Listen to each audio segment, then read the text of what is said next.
दोस्तों, चाइना से अमेरिका डरा हुआ है। अभी इस वक्त अमेरिका की फटी पड़ी है। अमेरिका ने चाइना से डर के अपने दोस्तों से बड़ी डिमांड कर दी है, बड़ी अपील कर दी है। दरअसल मामला यह है कि सिंगापुर में चल रहे सबसे बड़े डिफेंस समिट में अमेरिकी डिफेंस मिनिस्टर पीट हेगेस पहुंचे हुए हैं।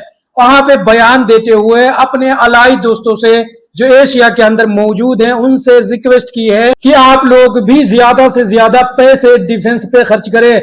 चाइना जिस तरीके से मिलिट्री बिल्डअप एशिया के अंदर बना रहा है उससे हमें बहुत ज्यादा खतरा बढ़ गया है। तो चाइनीज मिलिट्री से और चाइनीज हथियारों से इस वक्त अमेरिकी डिफेंस मिनिस्टर डरे हुए हैं।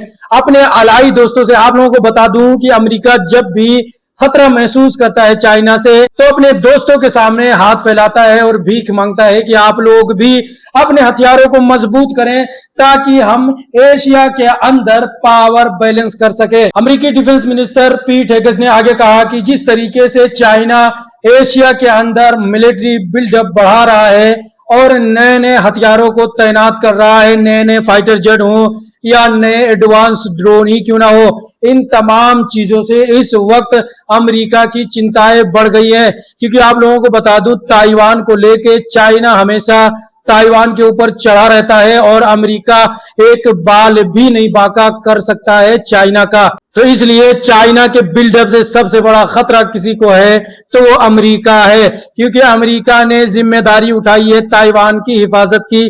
ताइवान को अमेरिका हथियार देता है, एयर डिफेंस सिस्टम देता है, फाइटर जेट देता है। उसी के दम पे ताइवान अभी तक चाइना से सुरक्षित बैठा हुआ है। अगर चाइना चाह ले तो एक ही दिन में ताइवान के ऊपर कब्जा भी कर सकता है। क्योंकि जितने भी अमेरिकी हथियार हैं, ईरान जंग के दरमियान में अमेरिका ने मिडिल ईस्ट के अंदर बुला लिया था इजराइल को अपने नाजायज औलाद को बचाने के लिए। चाइना के पास में अभी भी मौका है, वो चाहे तो ताइवान पे कब्जा कर सकता है, लेकिन चाइना ऐसी बेवकूफी बिल्कुल भी नहीं करेगा।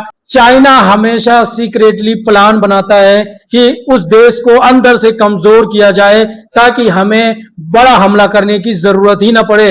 अभी चाइना ताइवान के एक दूसरी पार्टी से लगातार संपर्क में है।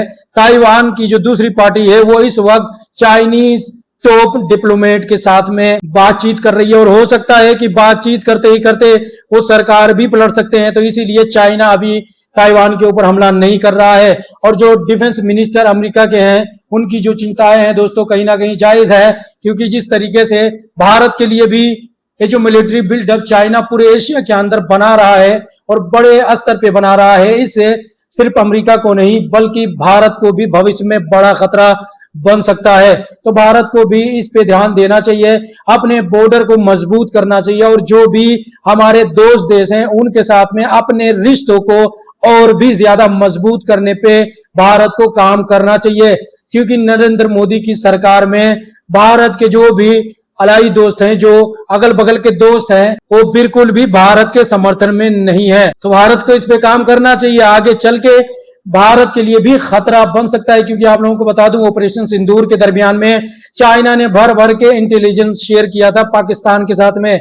तो पाकिस्तान का फुल समर्थन है चाइना। दोस्तों, चाइना हमेशा भारत के अगेंस्ट पाकिस्तान का सपोर्ट करता है और उधर बांग्लादेश अफगानिस्तान भी उनका झुकाव ज्यादातर पाकिस्तान और चाइना की तरफ ही होता है। तो भारत अकेला पड़ जाएगा ना, तो भारत को इस पे खास ध्यान देने की जरूरत है। अमेरिकी टॉप डिप्लोमेट को इंडिया ने समन कर लिया है। दोस्तों, जो अमेरिका के टॉप डिप्लोमेट दिल्ली के अंदर मौजूद है उनको बुलाया है और अपना सख्त विरोध जताया है भारत ने कि आखिर हमारे जो ऑयल टैंकर हैं उन पे क्यों हमला किया गया।